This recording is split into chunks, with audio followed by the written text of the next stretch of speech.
Live and local with coverage you can count on. This is WNEM TV5 News at 10 on My5.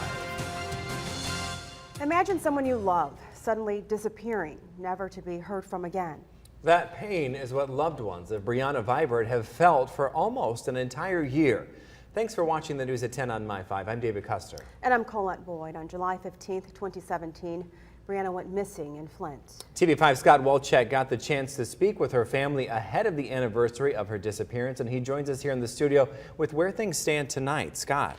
David and Colette, obviously a very hard time for this family, but it's been nearly a year since the disappearance of Brianna Vibert, and her family is heartbroken. Tonight, I talked with her mother, who hopes her daughter is still alive.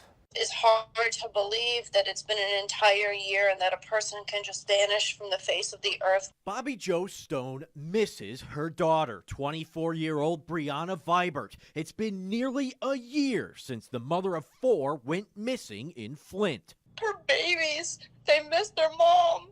This gas station is the last place anyone saw Brianna Vibert. It was July 15th, 2:45 in the morning, and she was walking northbound toward Atherton. I don't think that she is voluntarily out there. I know for a fact that if she was alive, she would be in contact with someone. I fear that she's being held against her will, and I keep myself from thinking of the things that could be happening to her. The investigation into Brianna's disappearance is ongoing, but just this Wednesday, Bobby Jo was shocked to see somebody signed in on Snapchat as Brianna's account. That was very, very alarming to me. I don't know if it's her. I don't know if someone is fraudulently signing into her Snapchat. But it's certainly a sign of something. Bobby Jo hopes a sign of life and has a message for her daughter if she's watching. Brianna Jade, I've always told you that no matter where you are, if you call, I will come for you. If someone has her, you need to understand that your actions have a profound effect on more than just Brianna. And her family loves her and wants her to come home. If you have information on Brianna's whereabouts or know what happened to her, contact Flint Township Police. Reporting live in studio, Scott Walczak, WNEM TV5 News at 10 on My5. That was just heartbreaking. Scott, thank you. Brianna is one of several women missing from the Genesee County area.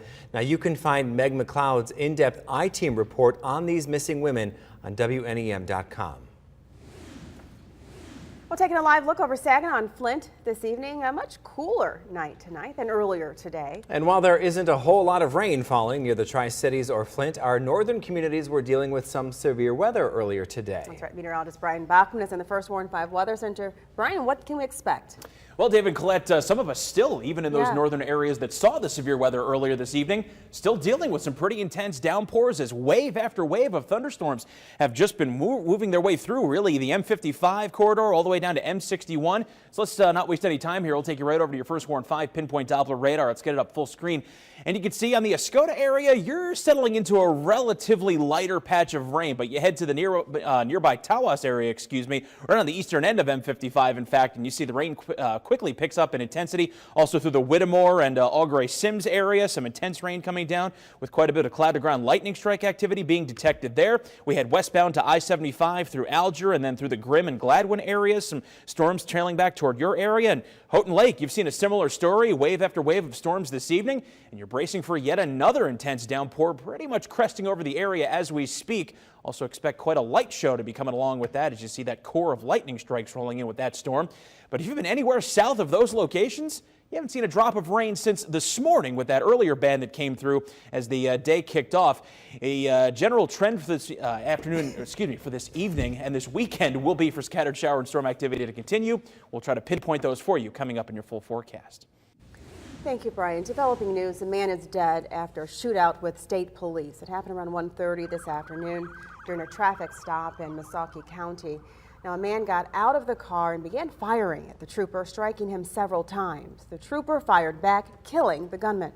The trooper suffered non-life-threatening injuries and is in the hospital recovering. This case it's a contained incident. There's no risk. There's no one at large to the general public. And for everyone who's been sending their thoughts and prayers to the trooper involved, we thank you very much. We covet those thoughts and prayers for our trooper. And the shooting is under investigation. 2 other people that were in the car have been taken into custody. We're working to learn more about 2 bodies that were found in the Flint River last night. One man is now in custody. He and 2 other people were allegedly running away from the area where the 2 bodies were found. Police say the bodies were also found near a shallow grave that appears to be recently dug. Now, residents living near that area say this isn't surprising.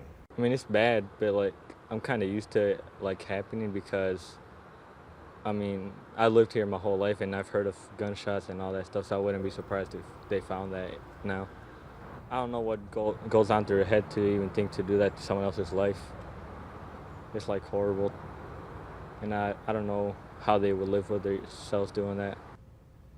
Well, police are not saying much about the investigation. The gender, age, and race of the 2 bodies are still unknown. Well, more local news now as you take this live look over Flint. The city is hoping to offer its residents a helping hand by learning what they need. And it all starts with a knock on your door. TV5's Kate Nadolski has the story. Hi, my name is Chris. I'm from Michigan State University. We're asking some questions about the water crisis. Would you have about 10 minutes to answer some questions?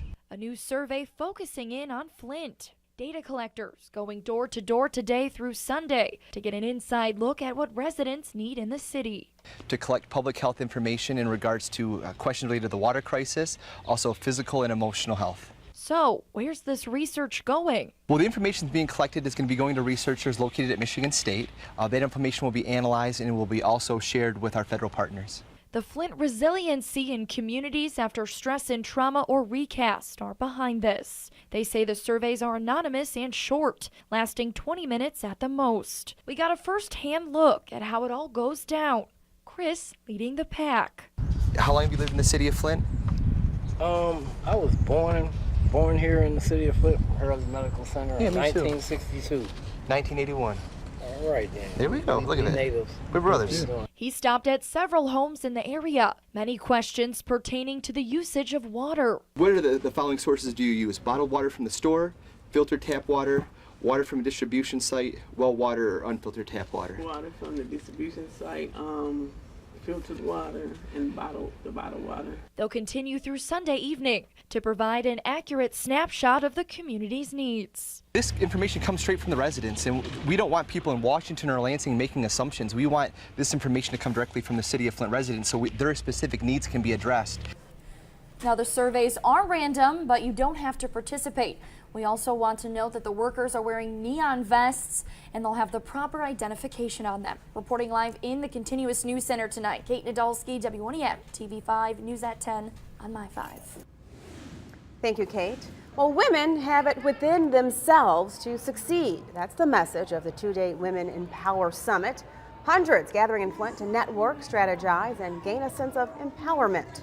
This event gives women the oomph and the boost they need to be successful. No matter what has happened, no matter what has gone on before you, you still can win with what you got inside of you. Come on down and be a part of the Women in Power Summit. We are here and we're here to support you, not just today, but 365.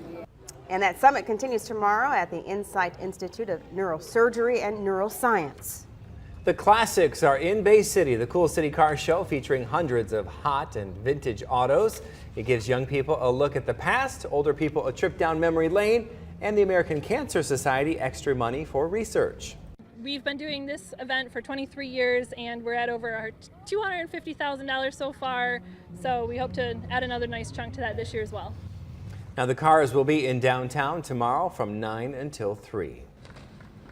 Well, you saw the event to unveil the massive mural during our 5 p.m. newscast in downtown Saginaw, Genesee, and Washington Avenue. And here it is. The mural was built over 2 days in June with the help of volunteers through the Great Mural Project. The project also hopes to further community-based art with an annual mural in the city. It's awesome. Beautiful, isn't it? Gorgeous, yes. It'd be nice downtown. Well, if today was any example, July is easily one of the hottest months of the year, but it's also one of the deadliest. Still ahead what you can do to keep your family safe from the heat. And a big convention is currently underway here in mid-Michigan, which means a lot of extra cash for local business. And remember, you can get your day started with the latest news and weather on TV5 Wake Up with coverage beginning at 8 a.m.